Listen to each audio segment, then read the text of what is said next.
What is good, Fin Nation? What's good? It's your boy Reason. We are back here for another one as promised. And my,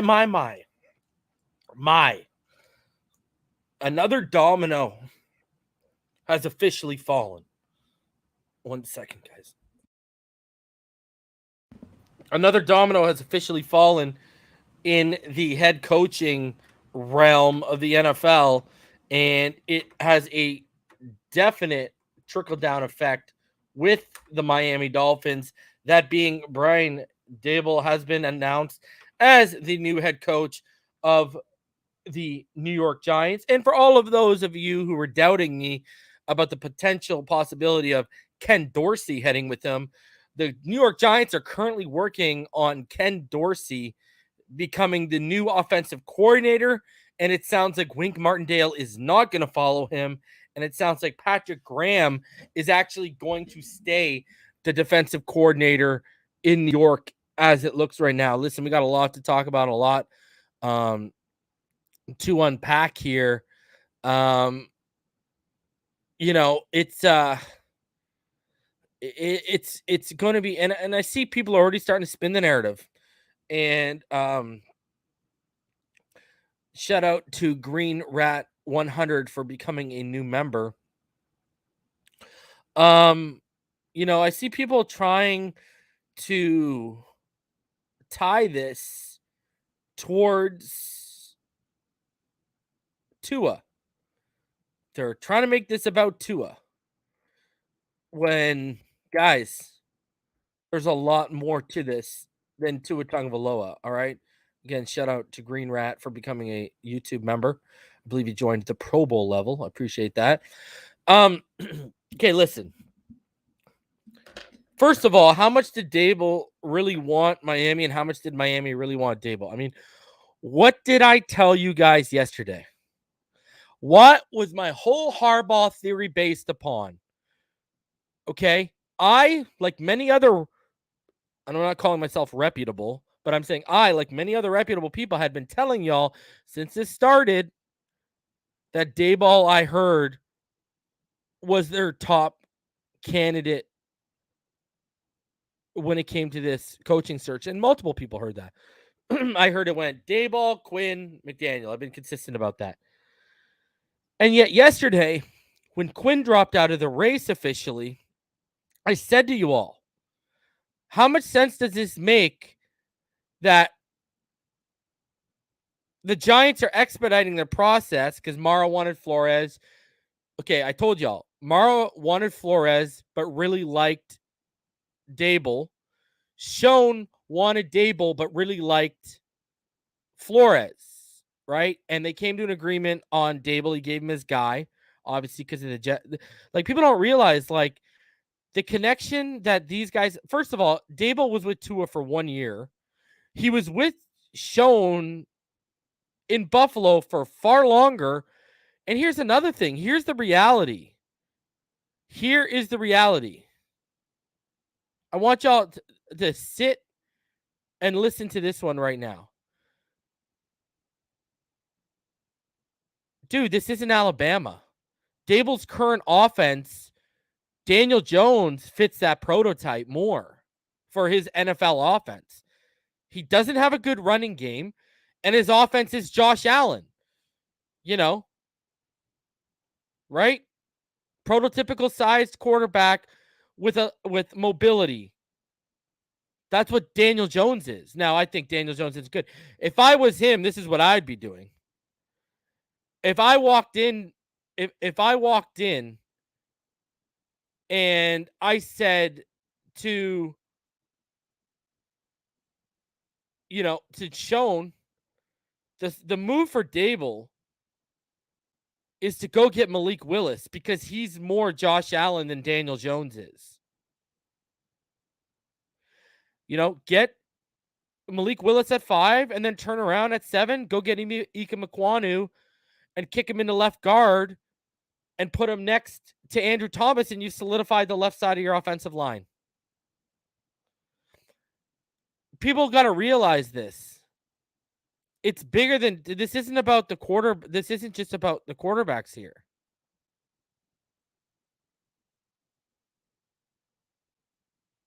Dude, Daboll worked with Greer back in the day, sure, but he has a legitimate working relationship with Jeff Schoen.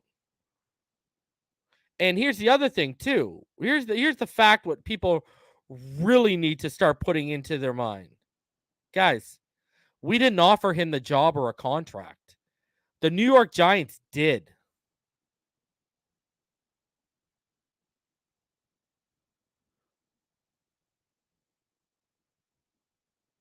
They literally offered him the job before we did.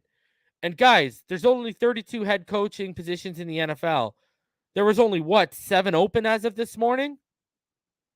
So who is he to turn around and say, "No, yeah, I'm going to wait." When everyone in the New York media was out here saying him and Flores was neck and neck. If he turned around and said to the Giants, "I'm going to wait," because guys, the Dolphins announced that Daboll was coming in for an interview next week. So they literally announced that a couple hours before he announced. So here's the thing. Legitimate job offer on the table or going through the second interview process, and what if they fall in love with someone else?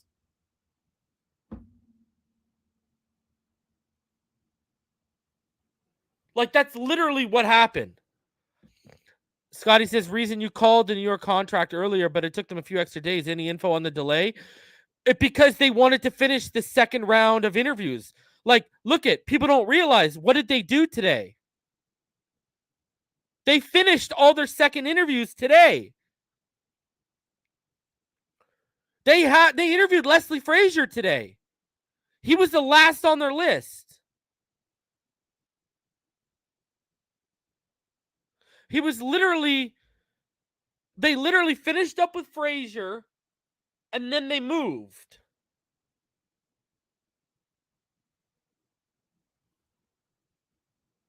Like, that's literally what just happened. Out of respect, they finished up all their second interviews, and then they moved. So that's it. You got to realize, guys, start thinking like a businessman. Start thinking like a grown man. Start thinking like an adult. Start thinking like someone who's looking for a job like that. You're not going to... Dude, look at the interim head coach for the Las Vegas Raiders. It took him over 20 years to get a shot. Do you think Daboll's going to say to the Giants, I'm good. Let me give it a few days. I want to see what Miami does. They're going to move off of him. They would have offered Brian Flores tomorrow. Like, that's literally what happened. So stop with this. It's all about Tua thing. That is such a reach. It's unbelievable. Because I'm going to go ahead and I'm going to tell you something. Couple things here. One, Mike McDaniel is a smarter football mind than Brian Daboll. Why is he still in the running? Number two, Mike McDaniel's offense fits Tua Tagovailoa far better than the offense they were running in Buffalo.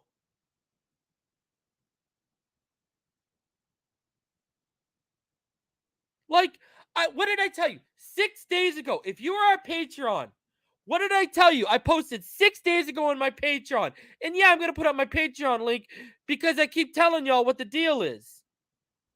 6 days ago on my Patreon, I posted, right? In the post regarding the flight tracker, what did I tell everyone? The Dolphins are being coy about how much they like Mike McDaniel. And I said, I've been told they're not letting on to the media how interested they really are in Mike McDaniel. Now they turned around and they let this guy play patty cake with Daboll, and they said, yeah, we're good. We want to play out the second interviews. Kellen Moore, I've been told directly. I told y'all in that same post. I believe it was that same post. It was one of those two posts within the last week. I told you that they don't believe Kellen Moore can be the dude. They don't believe he's ready to lead. Now, I got a text today, and I posted what that text was up on my Patreon for you to see, and I will read it to you all so you can see where I'm going with this. But basically, what I was told today at about literally just before 3 p.m. Eastern time today, what I was told is, here, I'll read it to you guys. I'm not going to give you word for word because that's for the Patreons. I'll give you the paraphrase version. But it is on the Patreon if you want to go check it out and see like it for yourself straight up. So basically, one of my sources, you know, a source who has not only been very spot on since the summer, but this is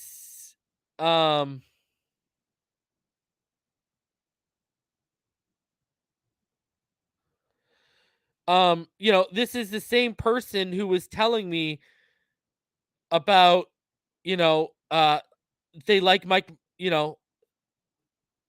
this was a person who's been right a lot, all right? And so basically, this is what I was told, that from someone, confirmation from someone in the building, in the Dolphins building, that barring something completely out of left field that no one knows about in the building, it will be Daboll, McDaniel, or more next week. It's down to those three, and it's really two, being McDaniel and Daboll. But if they miss out on both, being if they miss out on McDaniel and Daboll, Moore would then be in the running.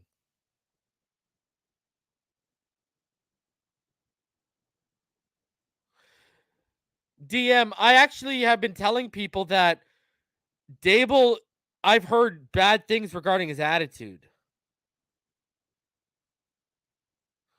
And J-Boy, no one else is requesting an interview with McDaniel right now. So, and that was told to me, what, like 2 hours before Daboll officially accepted the job?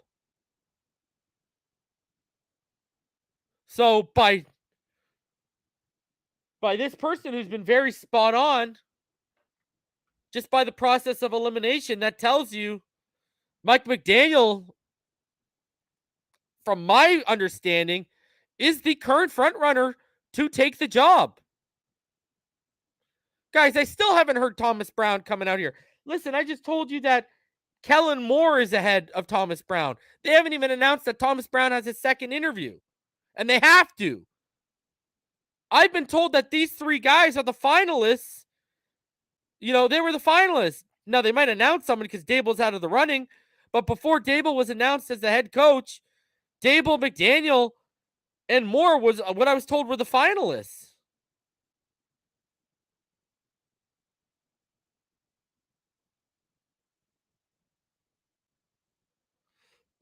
So, personally, I love Mike McDaniel. I'm not worried about Mike McDaniel at all.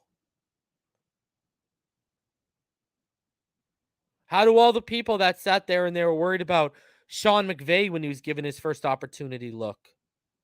How do all the people who were doubtful of Kyle Shanahan when he was given his first opportunity in San Francisco, how do they look right now? LaFleur in Green Bay. People that doubted him. Look what he's done in Green Bay.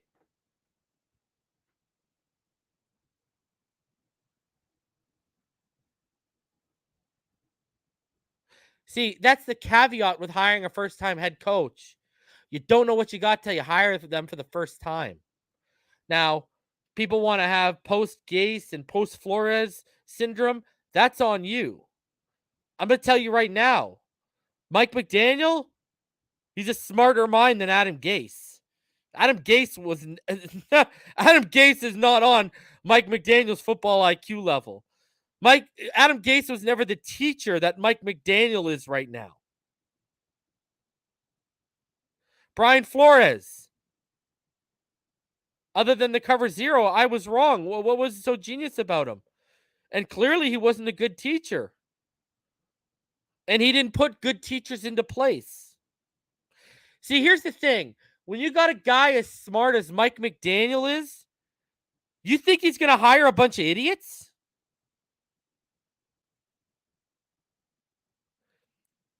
And if people want to question Mike McDaniel and his leadership,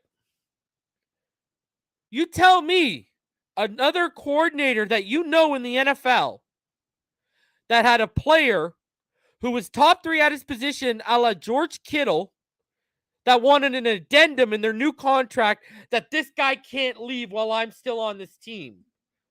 That's unheard of.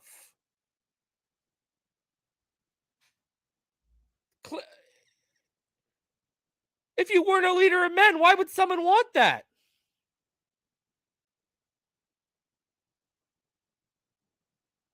And it already sounds like he's smart being willing to keeping our defensive coaching staff in position.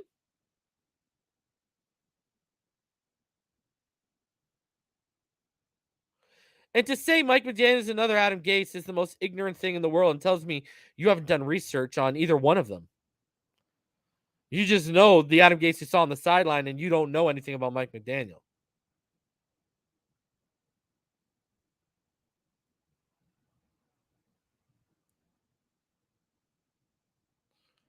Rome Gray.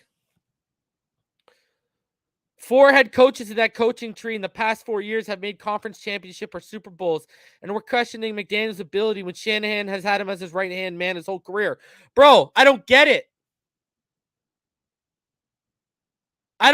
Bro. You explain to me. That's the only guy. Kyle Shanahan blocked us trying to interview him for offensive coordinator last year, but he was like, yeah, he let both LaFleurs go. He said, yeah, you can go to Green Bay. Yeah, and look at what LaFleur's done in Green Bay. And he said, yeah, other LaFleur, you can go to New York. I don't care. I want this guy.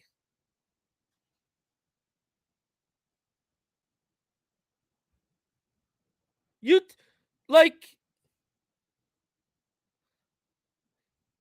do you understand why the intrigue is there? Do you understand why he's a serious candidate?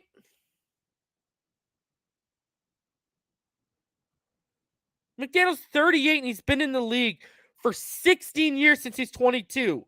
He came up under Mike Shanahan. He's been on Dan Quinn's Super Bowl staff. He's been on Kyle Shanahan's Super Bowl staff. You think this guy hasn't built a Rolodex in 16 years at the NFL level? This guy started as an intern, reinvented the Mike Shanahan offense, got boosted up to a receivers coach, and has climbed his way. And then he gets offensive coordinator. Trent Williams becomes the best player he was probably the best player in the NFL this year under him. He takes a late round running back like Elijah Mitchell, and look what he turns him into in his offense. Deebo Samuel, gone from a guy with potential to a guy easily in the top 10 and probably the most underrated receiver in the NFL right now. Brandon Ayuk has his best year as a pro under him. George Kittle wants him in the contract that he can't leave while he's there.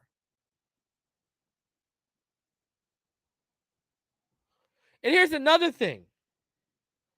You remember how I was always so baffled by how smart Flores is and how he's this genius and how he came up on the defensive side of the ball, but he never prioritized the trenches? Guess what? We have the exact opposite in not only personality, but this guy prioritizes the trenches in a running game. And his offense is perfect for Tua. And this should tell you how smart he is about the staff he wants to put together.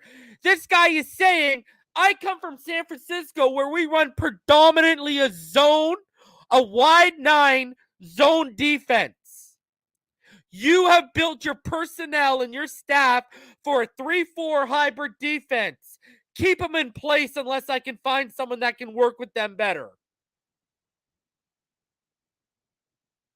He's already showing you he's got the foresight. Why mess with a good thing?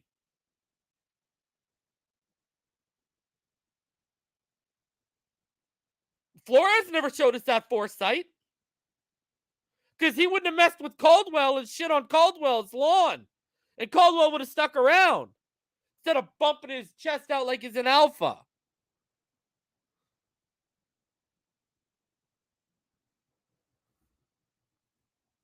Bro, if you're going to go first-time head coach, I told all y'all, something in my gut says Daboll's going to flame out.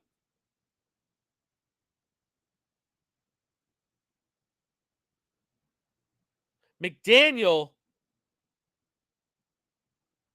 you're swinging on a potential savant. See, and he doesn't call the plays. Again, people don't know what they're talking about and putting too much stock into one thing. Guess what? McDaniel installs the game plan. Guess what? McDaniel actually does call plays, do some research. Number 3, guess what? When you install the game plan, he picks all the plays for Sunday. While they're executing a drive, if he's not calling the plays, he's choosing the play selection for the next drive.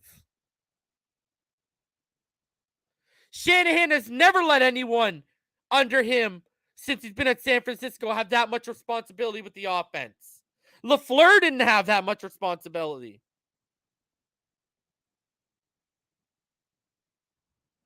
So miss me with this play calling. He did everything else. He set up the play caller to be successful. And he does call the plays every now and then. So no, that's not even a correct statement.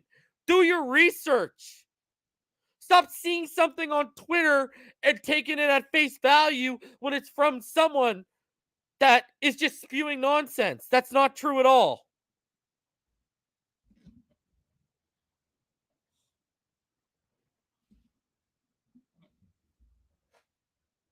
So, and here's the reality. Someone said, what staff is he bringing? Dude, he's going to leave the majority of our defensive staff in place. And guess what? Guess what? I'm going to tell y'all a little secret. Ready for it? Pardon my language. I don't give a fuck who he brings on the offensive side of the football. You know why? He's going to be calling the plays. He's going to be hands-on with building our offensive line and our run game. Sure, I care who he brings under him, but at the end of the day, that offense is his baby. That's why he got the job. He ain't going to mess that up. It's more so what the defense is going to look like.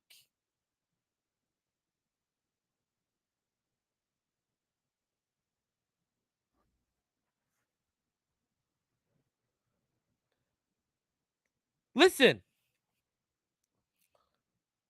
he's going to be, the offensive line is going to, because here's another thing, guys. We are going to have to rebuild our offensive line. Get ready. This offseason, if we hire Mike McDaniel, we'll be offensive line heavy. He is a zone blocking scheme in that hybrid West Coast offense. We are currently built for a power gap. Liam Eichenberg, bye. Austin Jackson, bye. You got the athleticism, but you don't got the rest of the profile.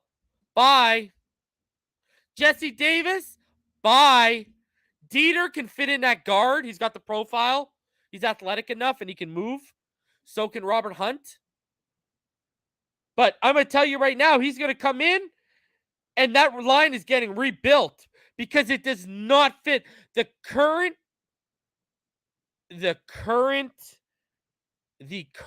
offensive line personnel. The majority of it does not fit what he wants to do.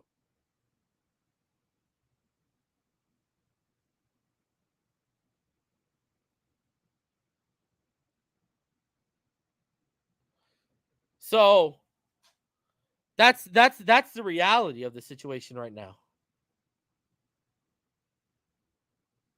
And you can bet your ass, guys, he drafted Trey Sermon and Elijah Mitchell last year.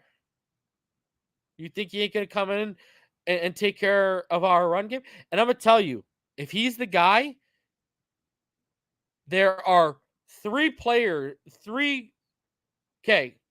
there are multiple people who would make sense in the first round.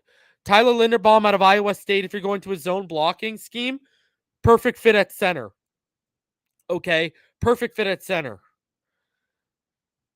The receiver to target, and y'all know I love me my Drake London. Y'all know I love me my Drake London. The receiver to target, if you're going receiver in the first, I think it would be Treylon Burks, because that's your Deebo Samuel. You are giving him a Deebo Samuel type of weapon, and then you can go use Waddle.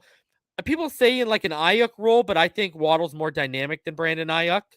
So, there you go. You got two similar weapons, right? Or Breece Hall, Kyron Williams, Isaiah Spiller, and Kenneth Walker are on the board, because think about this. If you do not take at 28, you can have your pick of all these guys. And if you want to wait, you don't come around until the 15th pick in the second round, which I believe is like 47. And I'm going to tell you this. The other thing about McDaniel, too, it is no, I actually, don't worry, Indeed, I have Tyler Algier in my top 5. I'm not sleeping on him at all. I have him in my top 5. BYU, love him. He's in my top 5. Javon asked James Cook. I got James Cook in my top 7. And someone asking if I have sources or whatever. Man, go spend $2, sign up for my Patreon, and you go tell me, bro. I got I got the best track record out here. All right, from non-verified accounts. All right, in terms of non-Schefters, non-Albright. I ain't on their level. I ain't on Rapoport's level. I'm nowhere near that. But the people I'm locked into, go back to the Xavier Howard stuff. I mean, let's be honest. Junior says, I never want to see Jesse Davis or Austin Jackson again. You probably will never. You probably will never. I would be very surprised. So, Mike McDaniel, but I know Kellen Moore is the dark horse in this situation, sure. And if people are trying, he's a former left-handed quarterback. You know what I mean? And listen, here's the thing too. All right. If Tua doesn't work out this year in a pro-style offense that's tailored to his skill set, move off of him. You got 2 first-round picks in 2023. My boy Will Levis out of Kentucky's coming in. All right. Bryce Young's coming in. CJ Stroud out of Ohio State's coming. All right. Even though I got questions about his attitude, Spencer Rattler will be declaring. I mean, the 2023 draft class is better. Grayson McCall out of Coastal Carolina. Jaron Hall out of BYU. Jake Hanner out of Fresno State. Tyler Van Dyke for the Hurricanes. I like that class better than this class. The only 2 guys I would actually take in this class, everyone knows I love me Sam Howell and Malik Willis. Right? Those are the only 2 guys I would really even consider in this draft class. And still, I would rather see what the guy who's been in the league for 2 years can give me in year 3 with a proper offense around him. So he's already seen coverages. He's already seen all this stuff. I would rather see what he gives me in year 3 than take any of the guys in this year's draft. Now, next year, if this guy does not show, if Tua does not show he's the dude this year, then you move off of him. And this is why I've been telling you everything I've been told. They are not tied to the new coach will not be tied to the hip of Tua Tagovailoa. It's not technically their guy, right? So I got a couple donations here. Let me read these quickly. And there's another point I wanted to make here. The amazing thing is if Mike McDaniel comes in and Tua grasps that playbook and he thrives under it, that's a far more complex playbook than what we're dealing with right now. So all that will tell you, if Tua thrives under a guy like Mike McDaniel, you know what that tells you? Brian Flores didn't put the proper teachers in place. And that will tell you Mike McDaniel did. Now, if there's failure if Tua underwhelms again and it's clear they're going to move off of him, then I mean it falls onto his shoulders. Let's be honest. The Watch Mister says 1999. Reason just wanted to say hi and thank you for always informing anyone films up. Appreciate you, man. I haven't even started getting in the info. You guys know I always bring you info too. We haven't even started diving in that yet. What backup QBs would you want next year? Says Selena's the GOAT. I love the idea of Tyrod Taylor. You know, EM made that point to me a couple weeks ago. I like that. I like that. You know? So there's a couple options out there. Sure as hell ain't going to be Jacoby Brissett. I'm going to tell you that much. Please, God. So, Marcus Mariota, I'm okay with Marcus Mariota. I'm intrigued by Jameis Winston since he got his eyes fixed. You know, that's interesting to me.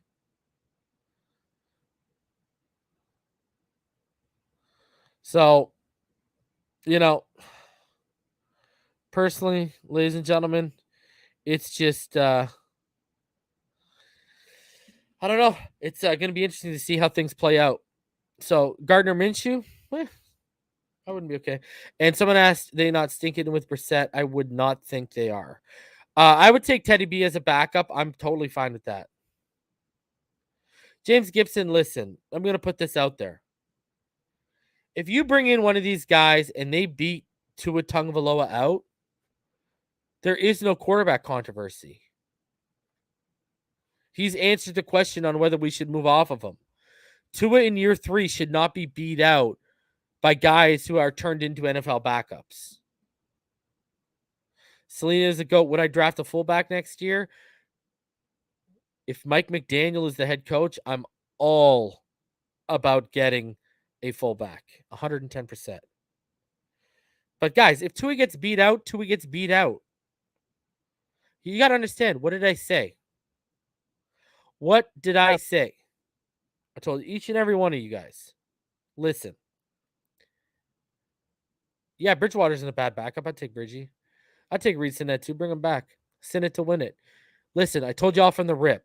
If Harbaugh, Caldwell, or Mike McDaniel or Daboll come in and they say, I want to move off Tua, he's not the guy. These guys have proven track records offensively and with quarterbacks. Guess what I'm going to say? I trust my head coach. That's what I'm going to say. I trust my head coach.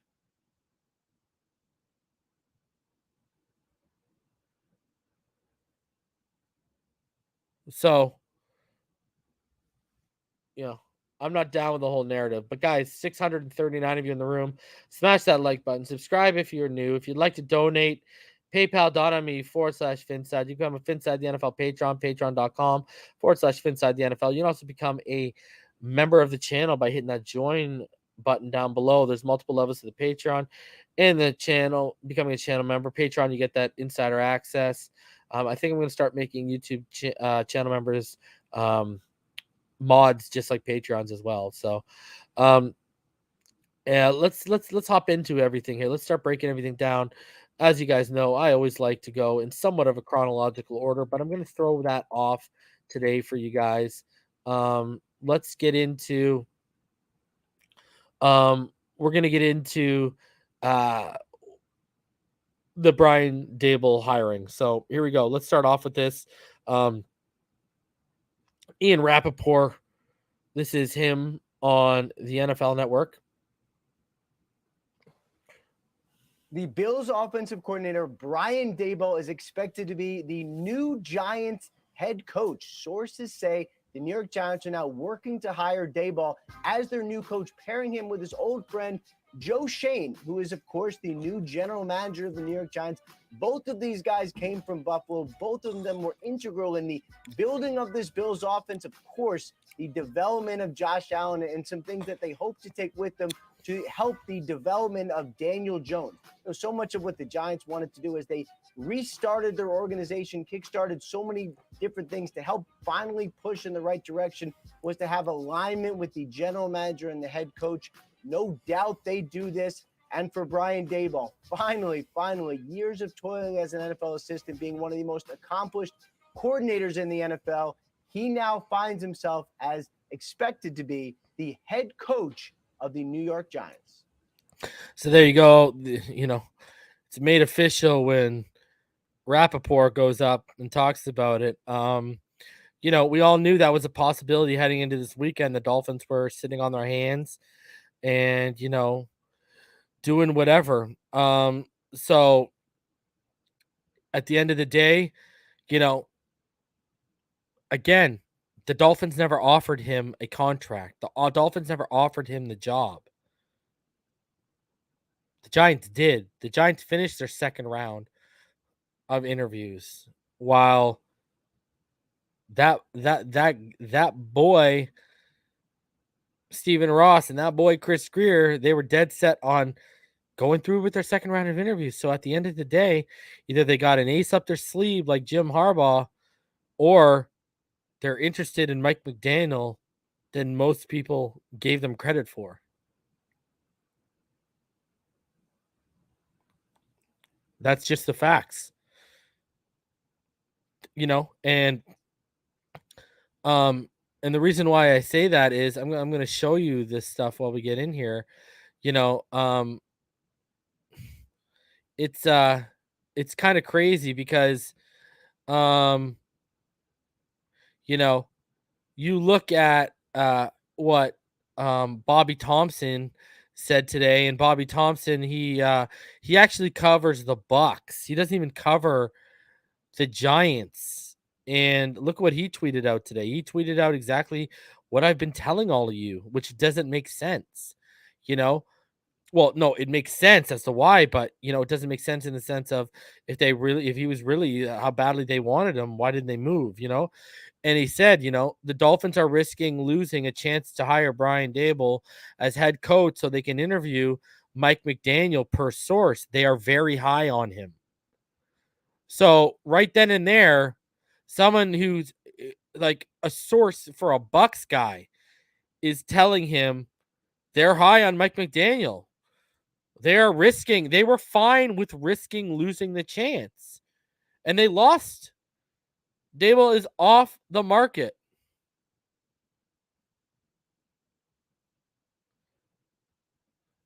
So think about this for a second. Was it a matter of Daboll didn't want to work with Tua, or was it a matter of the Dolphins didn't want to commit to Daboll? Because this tells you they didn't want to commit to Daboll without meeting McDaniel for a second time.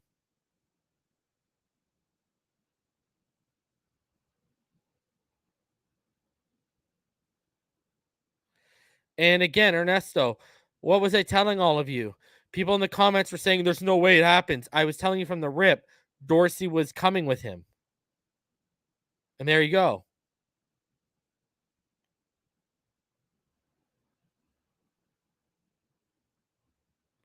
So they were fine. They were totally okay with risking Brian Daboll. So was it a matter of Daboll wasn't ready to commit to the Dolphins because of Tua, or were the Dolphins not ready to commit to Daboll because they wanted to go through the second stage of interviews? And I'm going to lean towards the latter.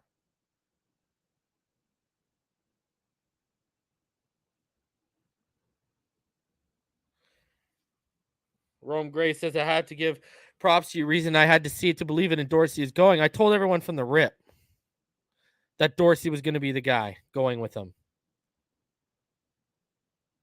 People out here trying to talk about tyranny or whatever, like whatever.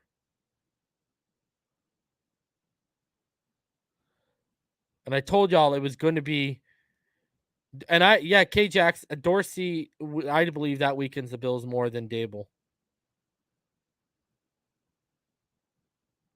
So there you go. the Dolphins were totally okay with risking losing Brian Daboll because they wanted Mike McDaniel.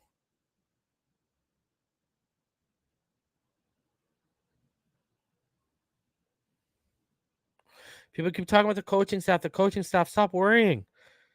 You don't think it's a coincidence that word was leaking out a couple of days ago that the Dolphins were okay with keeping their current defensive staff in place? Why do you think that was? And with McDaniel willing to come back for a second interview, that tells you he's okay with that idea. And why is he okay with that idea? Because in San Francisco, they run a predominantly wide 9 zone scheme, zone coverage scheme. Here, we do not. We run a 3-4 hybrid defense. So, predominantly man coverage. So, press man at that. So, that is what he's, that tells you he has the foresight right there. That tells you Mike McDaniel has the foresight that if I pluck from my coaching staff, they came up under a different defensive philosophy. And that tells you he's saying to himself, why fix it if it ain't broke?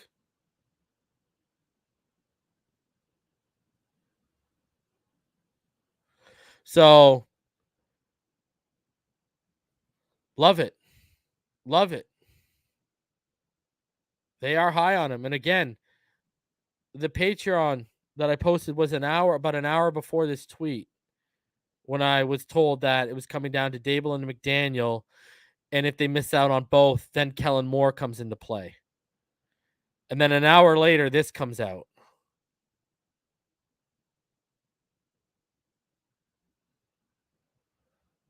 All right, now let's go to chronologically how the morning started. Well, let's start off with last night, actually.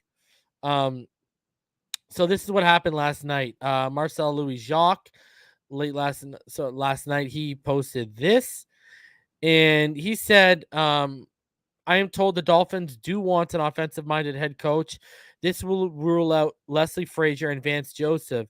Daboll, McDaniel are the names to watch. Well, guys, one of those names is officially gone. Last I checked, there's only one name on that list now left to watch, who I've been telling y'all from the beginning. McDaniel is the only verified candidate left. What are the odds that it's an unreported candidate? Harbaugh is the hire. I'm telling you, whether they hire him or not, they're waiting on the Harbaugh decision as well, because National Signing Day is this week. And I told you guys yesterday, I have someone extremely locked in, okay, like I said, to the Vegas Raiders. His best friend is the current interim head coach. And guys, I was told the reason why they want to splash higher and they're not hiring Richie Bisaccia as the new head coach permanently is because the casinos are putting pressure on Mark Davis, because the casinos helped facilitate the move from Oakland to Vegas, and they want to splash higher.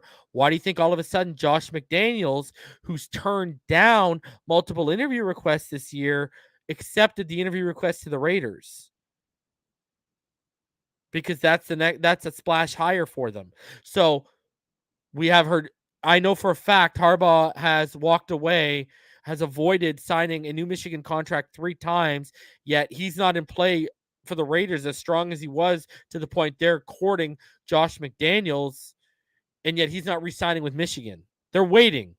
Ross wants to see what move Harbaugh makes, because if he wants to come back to the NFL, Ross is going to get a seat at that table. But also they're really high on McDaniel at the same time. Like I've been telling you guys for since this all started.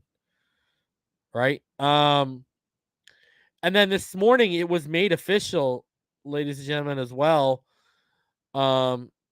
Again, as the Dolphins narrow the head coaching search, they are prioritizing offense. This leaves out Vance Joseph, whom several around the league believed was a prime candidate. If goal is to keep Josh Boyer and have head coach connect with Tua, it shrinks the pool. So think of it. He's implying because they want to keep the staff in place, plus they want to see a year of two at least. This limits what people that want to come here.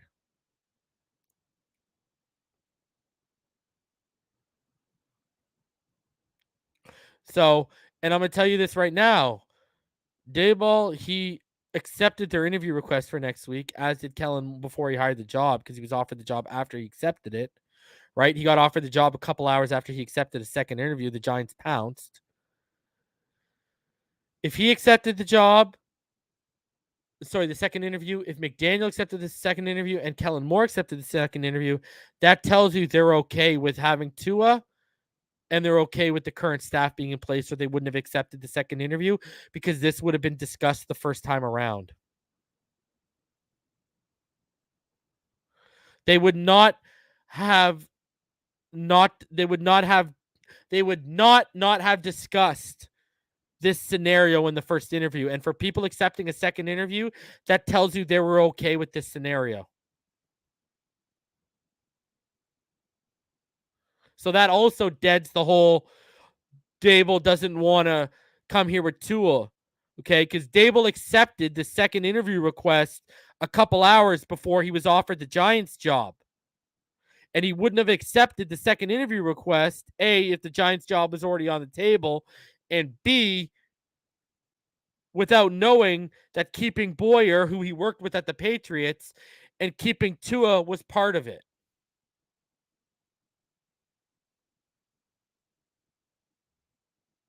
Guys, this isn't hard to start putting together. Stop thinking with your emotions and start using logic and, funny enough, ironic enough, reason.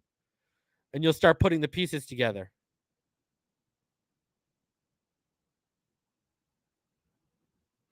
And Sean, Harbaugh would not keep the DC. Vic Fangio's currently on the market, but guess what? Harbaugh has not thrown his hat in currently for the Dolphins head coaching position.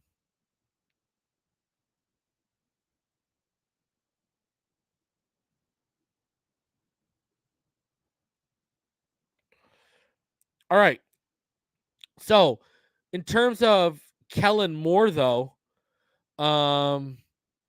because the interesting thing about this is, let's look at what first. We'll talk about Kellen Moore in a sec. First, let's look at what Ian Rapoport said this morning about the head coaching search. So before Daboll was hired, and then what he said this afternoon on Pat McAfee before Daboll was hired. So let's roll through these two videos. I want to show you guys this.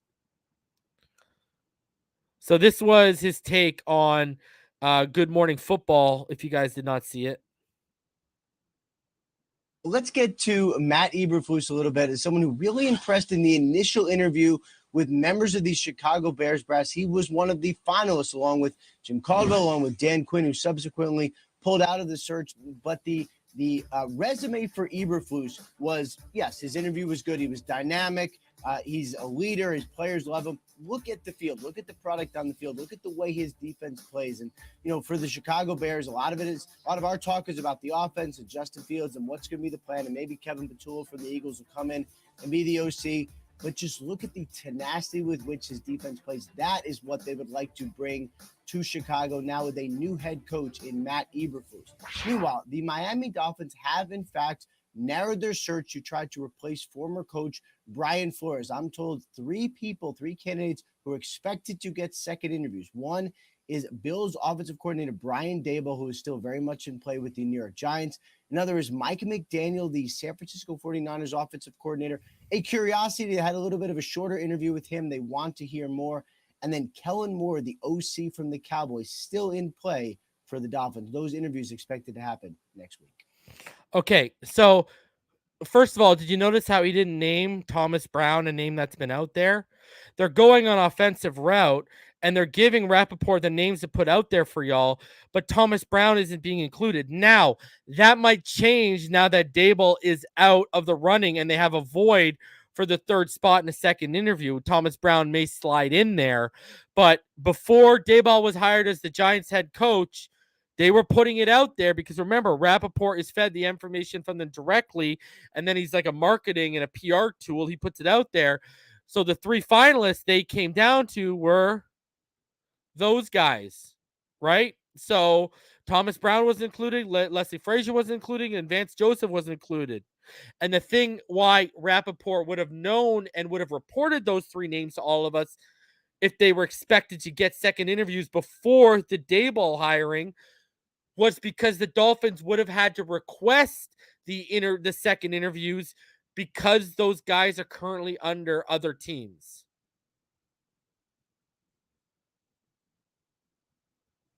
So, and Bieniemy is not on the table. Eric Bieniemy is not on the table. They would have, they would have, and Logan's right. Ross would let Harbaugh fire Greer. Let's be honest with ourselves, dude. I keep telling people, Ross has wanted Harbaugh more than he's wanted a franchise quarterback for over 10 years.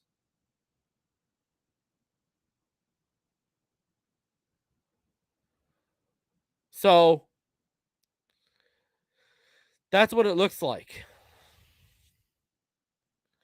All right, let's see what he had to say on Pat McAfee. And I want to get into the Kellen Moore thing. All right.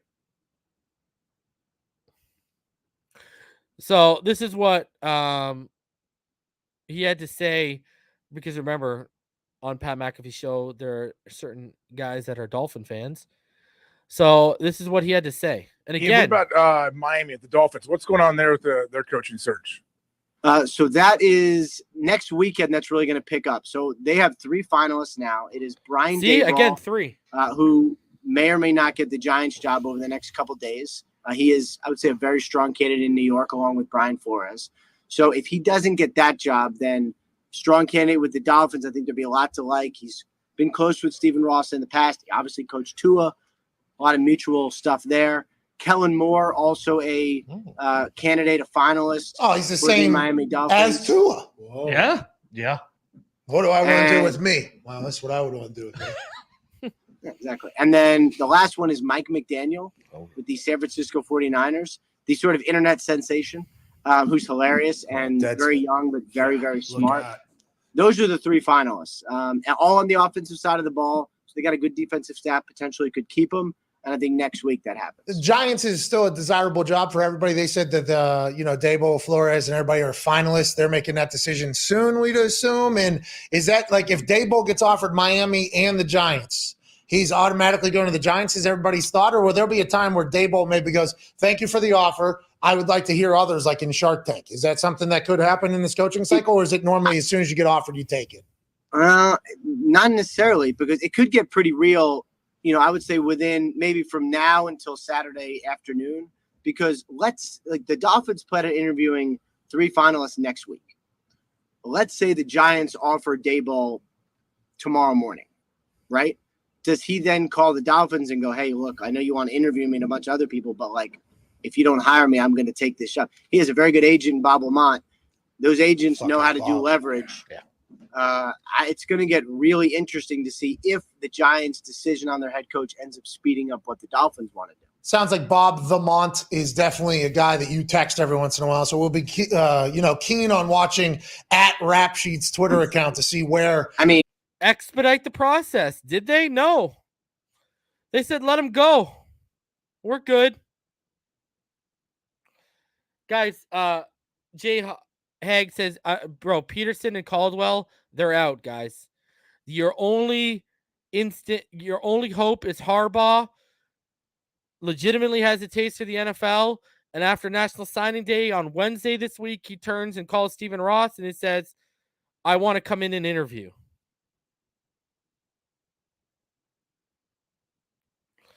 So, even if Lamont or Daboll called, Ernesto's right. If Lamont or Daboll called Dolphins as a courtesy after the Giants offered the job, the Dolphins clearly said, good luck.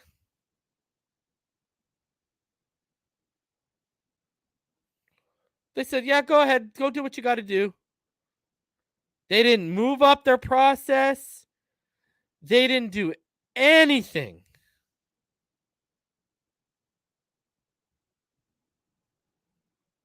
They said, have at it. Knock yourself out. We want to go through the second stage. And I'm telling you, it's because they want to see McDaniel again. And Ross is waiting as long as he can for a Harbaugh decision to the 11th hour. And Kellen Moore, like I told you, I was texted at 2:58 that this job has come down to two people, Daboll and McDaniel, and Moore is in the running if they miss out on both of them. Well, guess what? A couple hours later, Daboll got signed. And then Marlon, well, did my source say that? But people are putting it out there that it was coming down to McDaniel and Daboll. Because here's the realistic thing with Moore. This is what isn't lining up with Moore. Jerry Jones today, and this has been pretty much a belief, especially after Dan Quinn yesterday. Jerry Jones today says he believes Kellen Moore will be back next year, and he asked if that's what Jerry Jones wants. He said yes. Jerry Jones is out here. He went on the radio today on like Q105 or something like that in Dallas. It's like 105 something. And that's what he said, that Moore's going to be back next year.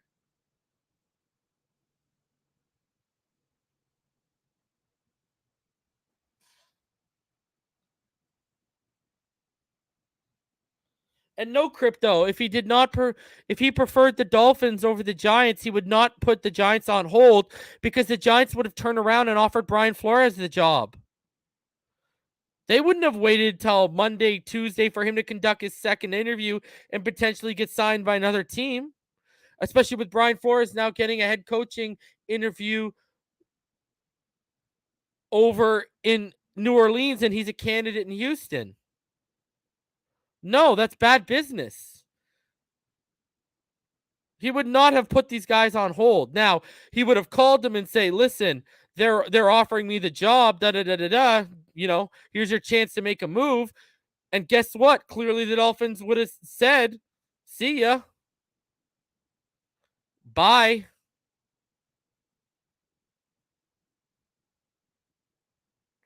And he accepted a second interview today. So,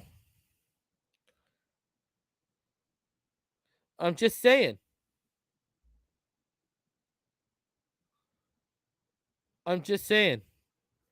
The problem right now is the Giants offered him the job before the Dolphins did. The Dolphins never offered him the job. And the Giants did. And as a businessman, as a coordinator wanting to become a head coach, as a guy who wants to support your family, what would you do? You take the job that's on the table. What if he he knows Mike McDaniel's a real threat because clearly they're waiting till next week when Mike McDaniel is either going to be on his week off, the Pro Bowl week, preparing for the Super Bowl, or whether he's going to be eliminated and free to sign.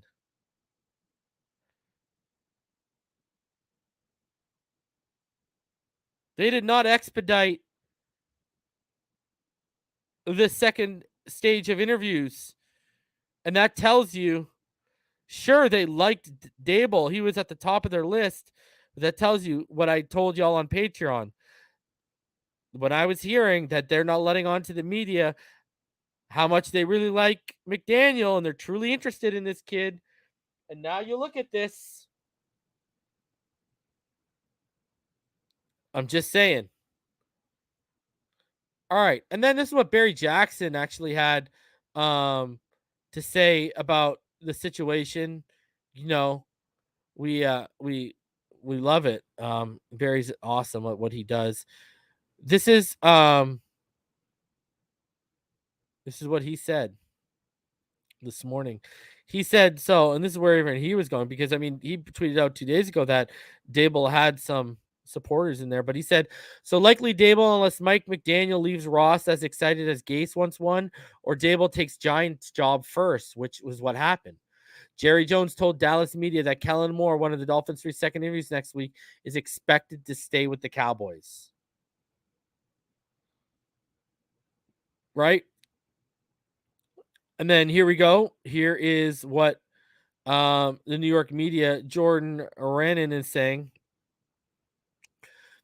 Brian Daboll was always the favorite with the connection to the new GM,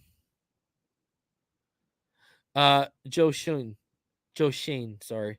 Daboll's first choice was the Giants. Now he has the task of turning around an organization that has done a lot of losing last 5 years and whose offense needs to be resuscitated. Guys, he has a 5th and 7th overall pick this year.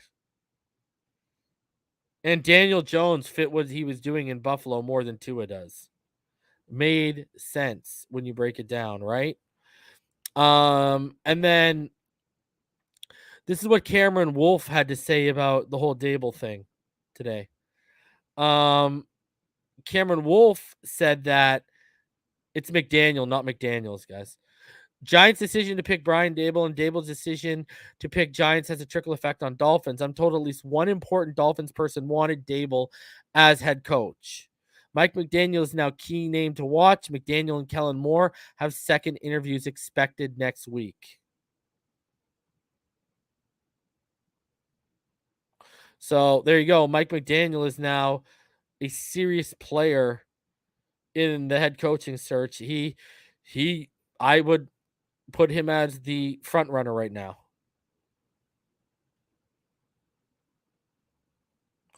And listen, again, I've told y'all, the intrigue with Mike McDaniel is real.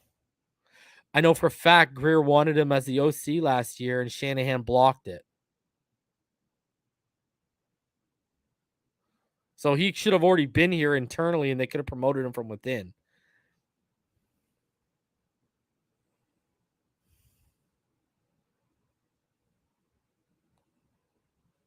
So, because, they eliminated some of their, like they took Vance Joseph out of the running when they announced. They took Thomas Brown. Now they might recircle Thomas Brown and bring him in because they have a void now. You might see a Thomas Brown announcement, but he originally didn't make the 3 finalists list. So what does that tell you? Again, I've been told since the beginning of this process, Daboll, Quinn, McDaniel. Quinn took himself out yesterday because he wanted that Denver job. Daboll's now gone.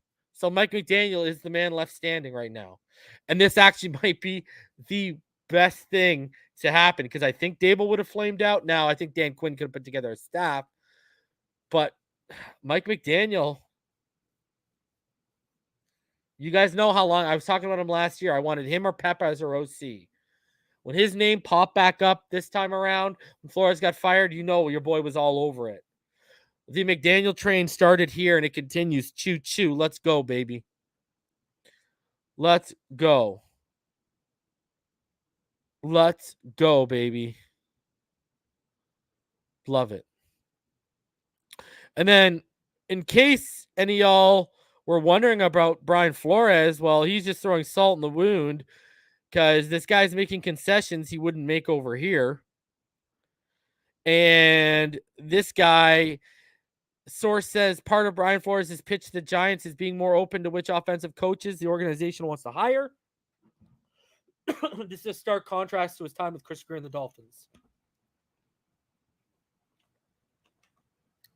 where Flores was more adamant about coaches and personnel. Smart move by Flo. So, you know why he's smartening up? Because this guy doesn't want to tuck his tail and head back to the New England Patriots. He wants a head coaching job.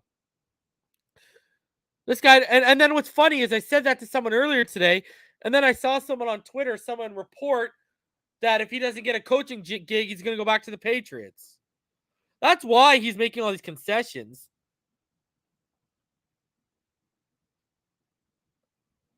That's why he's making these concessions right now.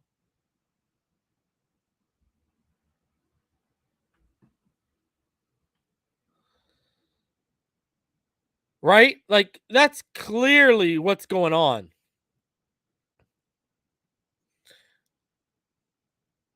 And he was in the running, man. Like I said, Mara wanted him. Schoen wanted Daboll, and he let Schoen get his guy. He made the right move. But Brian Flores, I saw people in the comments said it, and you were right. Brian Flores right now, he is down bad. He is down bad right now. And there's a report on PFN right now that Devontae Adams wants $30 million a year. Think about that. And I know people wondering, what about Doug Peterson? Why is he involved? Bro, no one's considering Doug Peterson. That should tell you what the league thinks of Doug Peterson right now.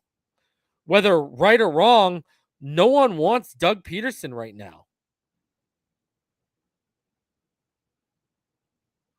Again, right or wrong, that's just the reality of the situation right now.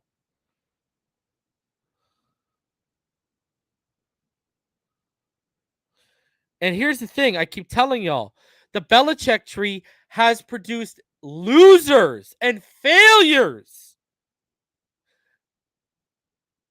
The Shanahan tree, McVay, both LaFleurs, Mike McDaniels.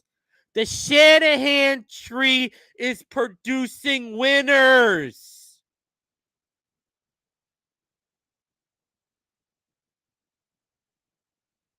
Winners. Don't y'all want a winner coming in here? Aren't you tired of these losers like Adam Gase and Brian Flores? Oh, but reason. He went 19-14 over his last 2 years. But why don't we talk about his first year? I see these people going up on these panels. Well, he was 19-14 over his last 2 years. But what about year one? He signed off on the teardown. And we only went 5-11 because Fitzpatrick played out of his mind.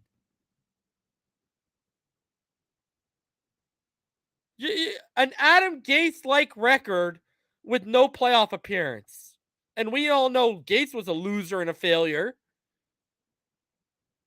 That's what Brian Flores is. He's a loser and a failure. I want a winner. All right? All of you guys out here that are like, oh, I want to make the playoff. Buddy, I don't want to just make the playoffs. When the preseason rankings come out, when the preseason articles come out, I want us to be one of the 4 to 6 teams that people are considering a potential favorite to win it all. Year in, year out. And look at the 49ers, even when you don't expect them to win. Shanahan has them a game away. McVay, been to a Super Bowl. Both these guys are on the cusp of McVay and Shanahan for the Shanahan tree of potentially going to their second Super Bowl since they took over their respective teams.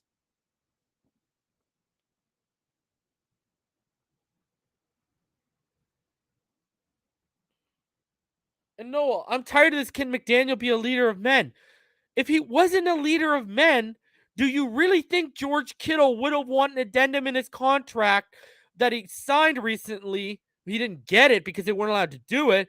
But would you really think he would ask for an addendum that as long as he's a 49er, Mike McDaniel can't leave? Mike McDaniel cannot leave?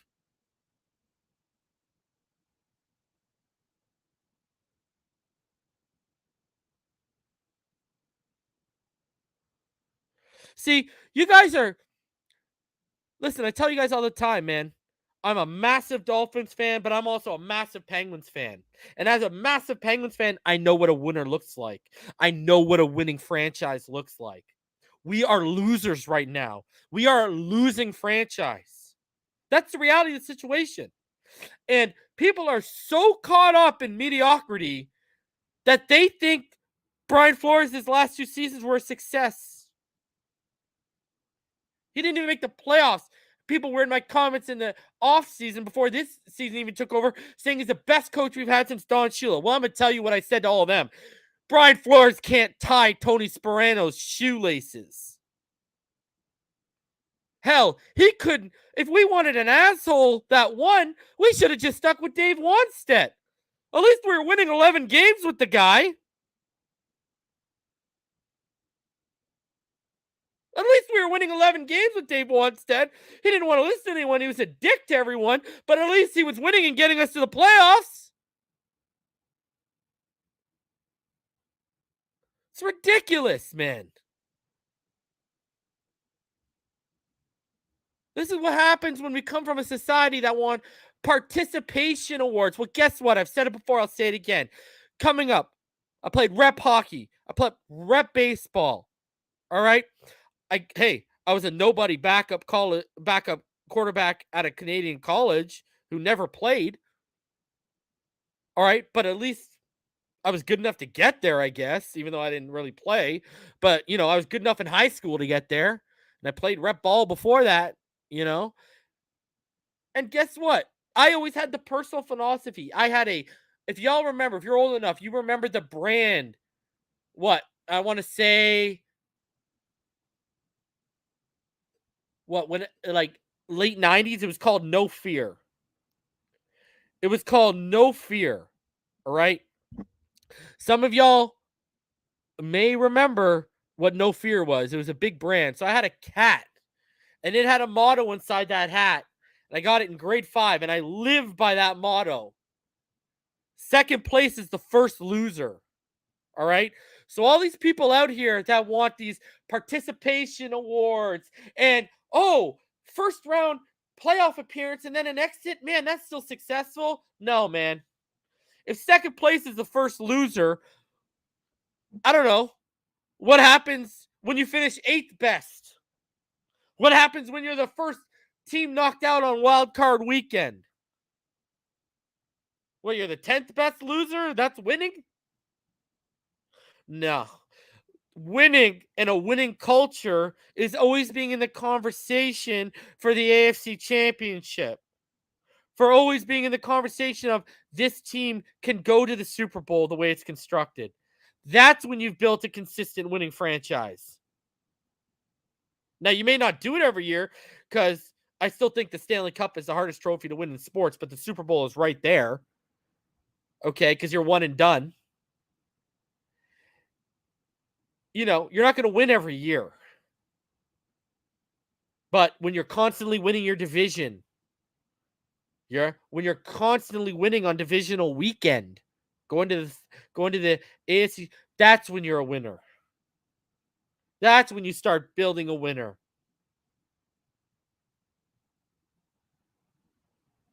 Tired of the mediocrity. I'm ready to win as a Dolphin fan. I'm tired of the mediocrity, and so should all of you too. And I truly believe Mike McDaniel is the move because it's the right coaching tree to pick from. That coaching tree right now has the highest success rate.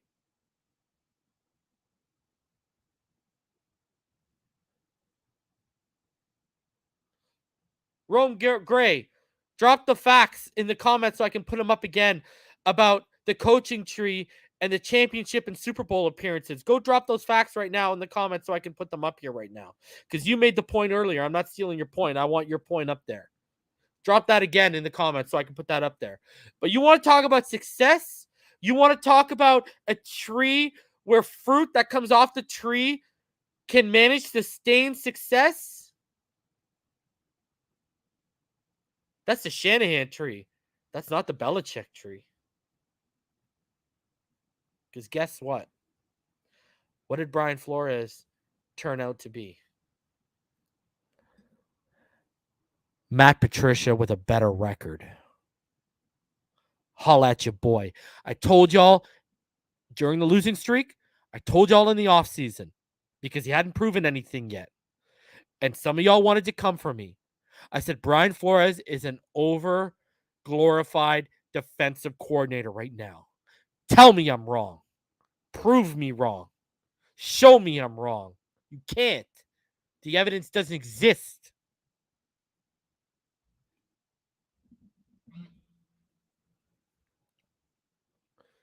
Rome Gray, Kyle Shanahan, Mike LaFleur, Zach Taylor, and Sean McVay have all made the conference championship or Super Bowl in the past 4 years and in their first 3 years as a head coach in their lives.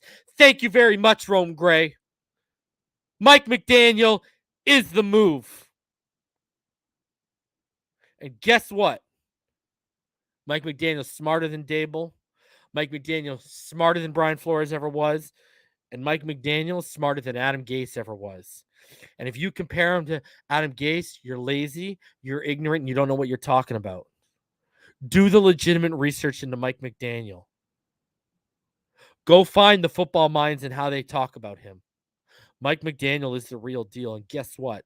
I don't want to miss out on the next McVay, the next Shanahan, or the next LaFleur, all because some of you got PTSD because of Flores and Gase. You know why there's so much dysfunction right now in this organization? Because they've made the wrong hires. And I am not going to chastise these guys for willing to risk Daboll because they believe Mike McDaniel can give them something they haven't had, a true football mind, a true high football IQ, and someone who actually knows what they're doing. The guy's been in the league since he's 22. He's 38 right now. 16 years. He's got the Rolodex. He's got the time served. Personality-wise, of course he's a leader of men. He's the easiest guy in the world to get along with. And then when you watch the videos of him teaching quarterbacks and teaching offensive linemen, he's exactly what we need and what we haven't had. Guys, another reason why we've had so much dysfunction is because the coaches, the worst traits about them have been they're not good teachers. Chad O'Shea with Brian Flores, not good teachers. Brian Flores, clearly not a good teacher on the offensive side of the ball. Lemuel Jean-Pierre, who he put in place, not a good teacher. Grizzard, the wide receiver coach, not a good teacher. We have Adam Gase was not a good teacher.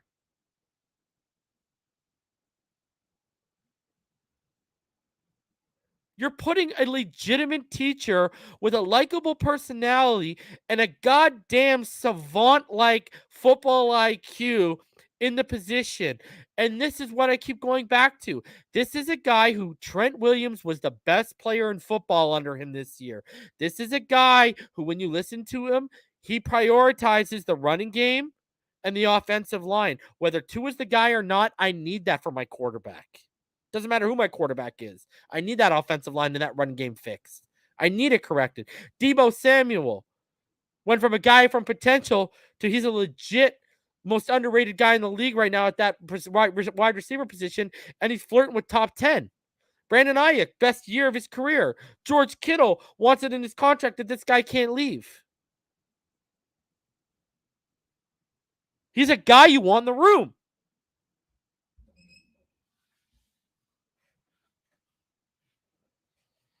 All right? Like, I'm telling you, this is the move right now. Storm Warrior says Wikipedia shows McDaniel as Dolphins head coach. I love it. I love it. I don't know who went in and who edited that, but you are an absolute fantastic human being. Just to show that oh my god.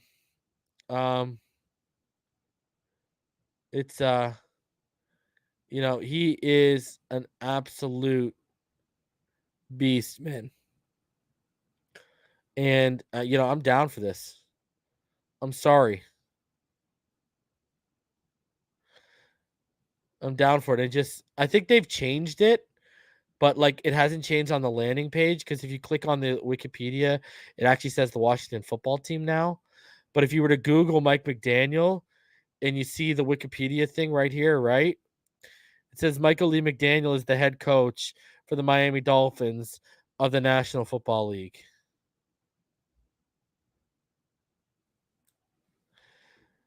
I think that's absolutely amazing. I think that's absolutely awesome. So, I mean, guys, all aboard, choo-choo.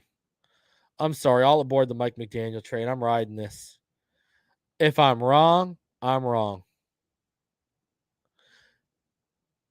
And Chuck Cooper, if I was so clueless, why is my draft record so spot on? It's like you're clueless, Chuck the fuck, and you're gone, buddy. Nice knowing you. So, I'm down. Let's go. Let's go. Let's go get someone who can change this around.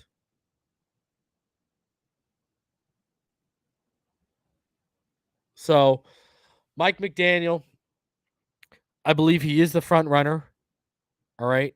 If you guys came in late, because there's about 700 of you, smash that like button, guys. Subscribe if you're new. Just to go over it again, the Patreon, I posted this at about. So I got a text at 2:58 and I posted it for y'all. And basically it's talking about how, someone in the building confirmed that it was down to Daboll, McDaniel, or more next week. And it's really, out of those three, it's really down to two, being Daboll and McDaniel. And if they miss out on both, more would then be in the running. So again, legitimately from my people, from Rapoport, they were clearly down to three finalists. Now they may add a new finalist because Daboll is out, but I wouldn't read too much into that, because clearly if they add a Thomas Brown or a Vance Joseph or Leslie Frazier to the mix, they weren't originally in their top three. So they're not all of a sudden going to leap the guys that they had up there in their top three. I think it's pointing to Mike McDaniel, and I'm going to say it like I said on the pod. On the Patreon. I'm going to say it like I said it. Go Rams. Go Rams. And if it is Harbaugh, and my theory that I posted for y'all to watch yesterday ends up being correct, well, you know where to come back to and give the props to. So, Mike McDaniel's, go Rams. Go Rams. Let's do it. That said, guys, I went for almost an hour and a half. I'm going to wrap this up. I'm going to go spend some of my Friday night with the wife. Guys, if anything breaks this weekend, you know where I'll be. I'll be right back here in front of y'all. And I'm telling you, let's go, baby. Let's go. And everyone wants to come out here. I'm a Ghostbusters fan. Everyone wants to come out here, and I see the guys at 3 Yard per carry. They're calling him Bong Shula. Well, I'm going to call him the Stay Puft Miami Dolphin man. All right, let's go. Shout out to the homie Mike McDaniel. I can feel it, baby. And if I get this one, that's another one you can chalk under the, oh my God, reason was right column. Woo! Let's keep stacking them W's, baby. Let's keep stacking them W's, because you know the Patreon's full of them. I'm just joking with you, being facetious, but am I really? No, I'm just fucking with y'all. All right, guys. I love each and every one of you. I'm gonna get out of here. Guys, McDaniel or Harbaugh is the move. Right? Harbaugh is the brass ring. McDaniel is right there at the top of the ladder, right under that brass ring. So shout out to each and every one of you. Still 650 of you in the comments. I love each and every one of you. Jalen Waddle film study will be coming next week as well. Obviously, the head coaching search will continue, and I'll keep giving you guys info on the Patreon as it comes to me. And if anything breaks, I will be back here live in front of each and every one of you. But until next time, everyone, stay happy, healthy, safe, and blessed. And as always, baby, fins up all day, every day.